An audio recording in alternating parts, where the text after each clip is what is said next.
c'est Eric Legault chez Galago Music. Alors aujourd'hui pour vous, complément et fin du morceau Zombie. C'est-à-dire qu'il y a 3 ans, j'avais fait le... Je crois que c'était presque mon premier... Non, je crois que c'était le deuxième tuto que j'ai fait sur ce morceau des Cranberries.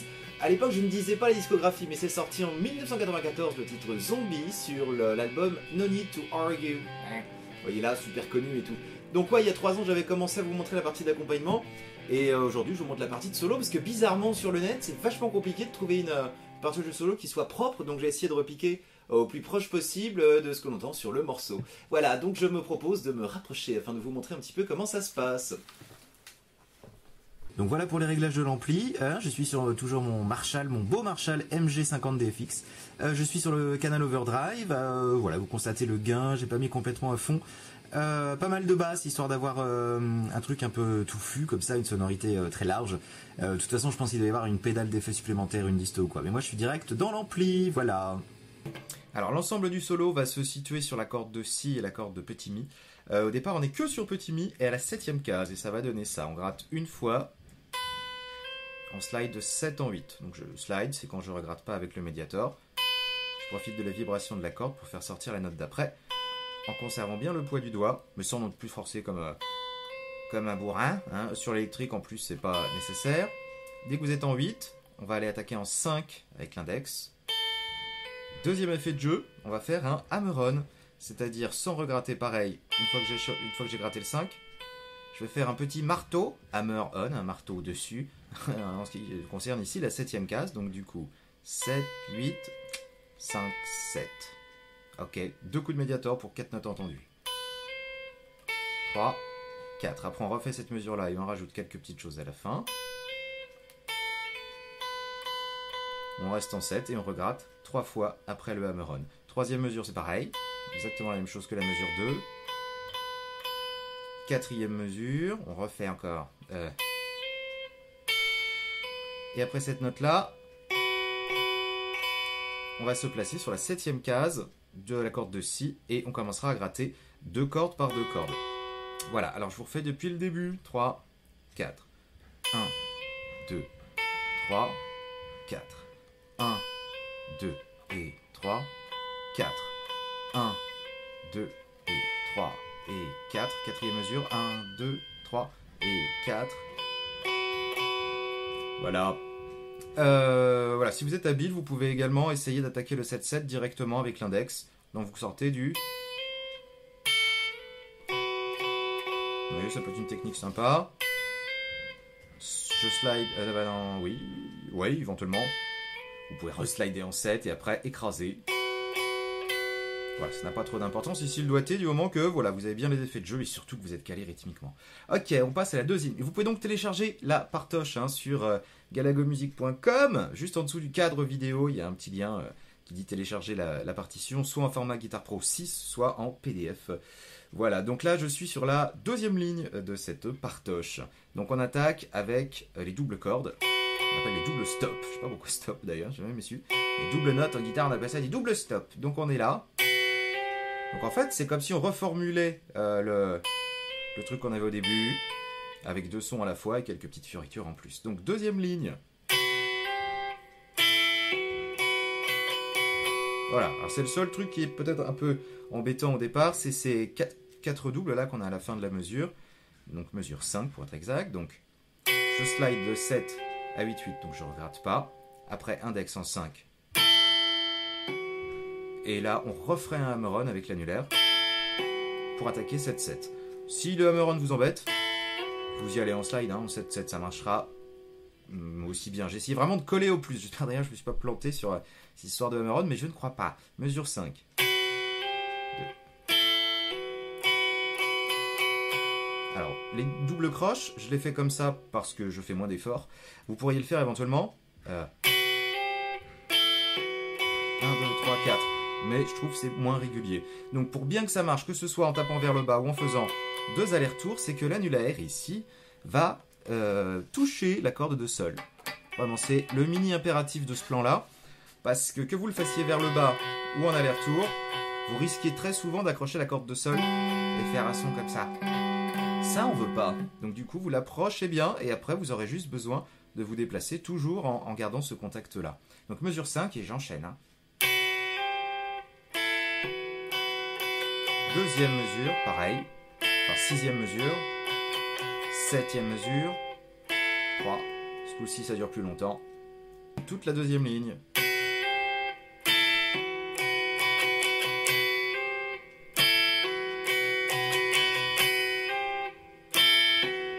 Et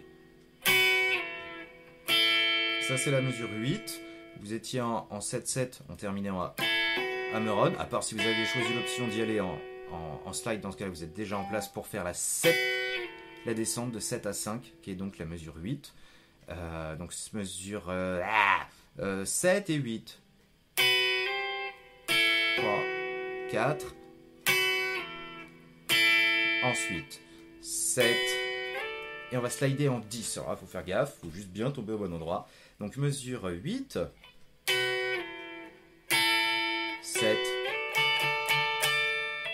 Donc, j'ai fait quoi? Depuis le 7.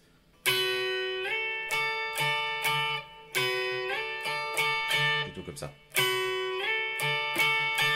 faut bien le bosser, c'est à la fin de la mesure 8, là. 7. Si vous slidez, vous ne regrettez pas tout de suite. Et donc, comme cette arrivée doit tomber vers un bas, il vous restera à faire haut, bas, haut en double croche pour terminer cette mesure. Donc, mesure 8 complète. Ok. Alors, on peut s'en sortir quand même si vous ne faites pas des allers-retours vraiment. Essayez juste de bien le caler. Écoutez-le plein de fois. De toute façon, les solos, c'est comme ça qu'on les obtient. Hein. C'est pas juste en regardant la partoche et tout. C'est vraiment en écoutant le morceau plein de fois. Ok. Donc, mesure 9.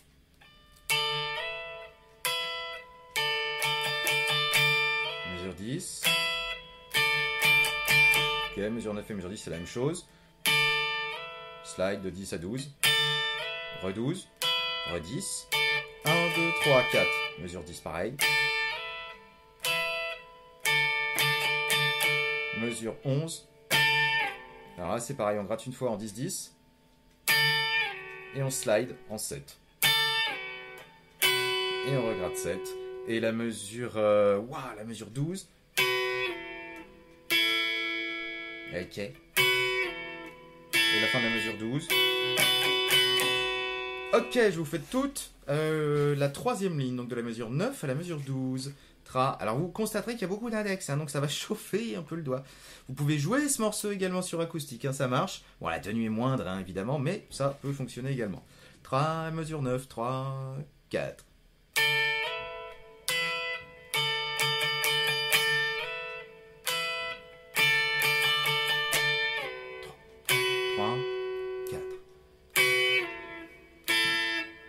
Mesure 13,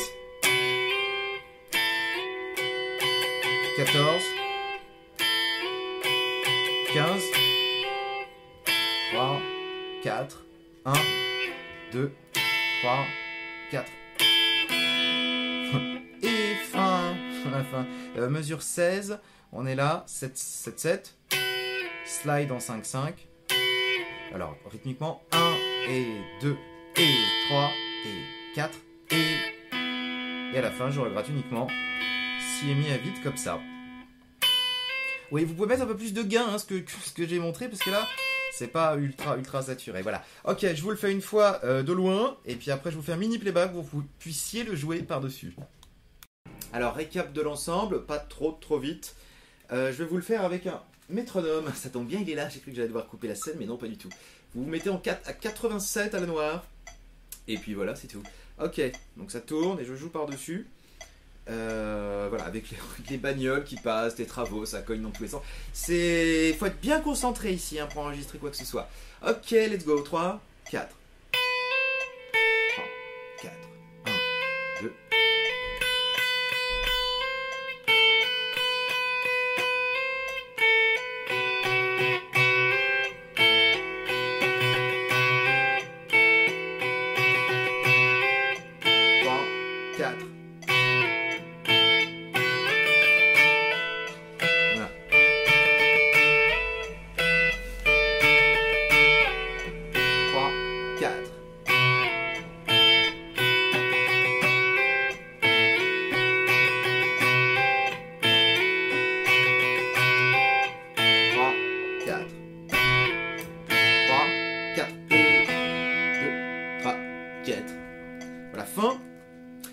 Ok, donc c'est pas que je regardais mon genou, hein, je regardais la partie qui était dessus.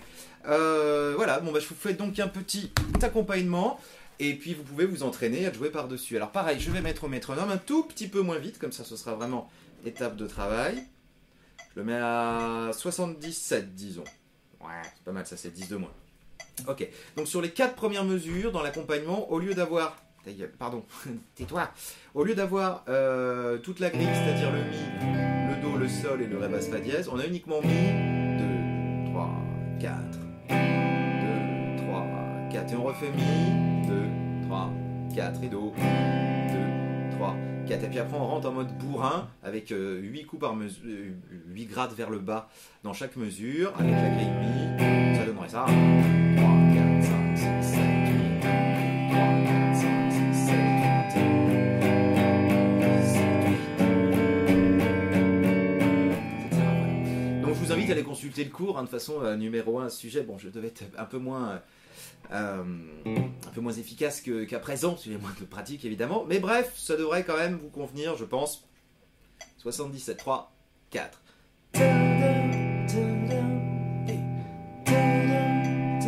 Deuxième mesure, troisième. Après ça, je me tais.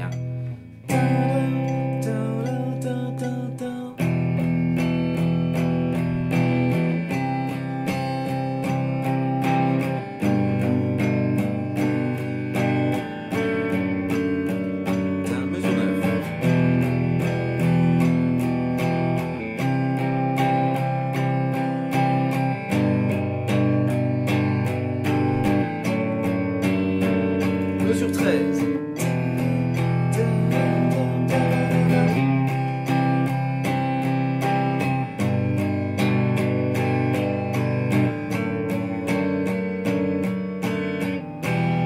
Normalement, si je me suis pas planté, on doit être arrivé à la dernière mesure du solo.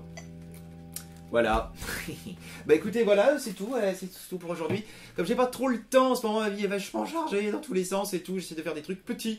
Donc je sais que j'ai des milliards de trucs à terminer. Oui, le solo de Stairway to Heaven, je sais, je le ferai, un de ces quatre, je vous le promets, mais pour l'instant je l'ai pas encore assez bossé. Je le maîtrise pas suffisamment. Quand je monte les trucs, j'essaye vraiment de les avoir intégrés à fond, que ce soit naturel, et là ça ne l'est pas encore. Donc je préfère pas vous montrer des trucs à peu près, parce que ça fait pourri. Et puis parce que vous apprendriez un truc qui n'est peut-être pas forcément le plus optimisé. Voilà, néanmoins, je vous invite à venir faire un tour sur galagomusic.com et je vous souhaite une excellente journée, une excellente existence. À très bientôt, ciao.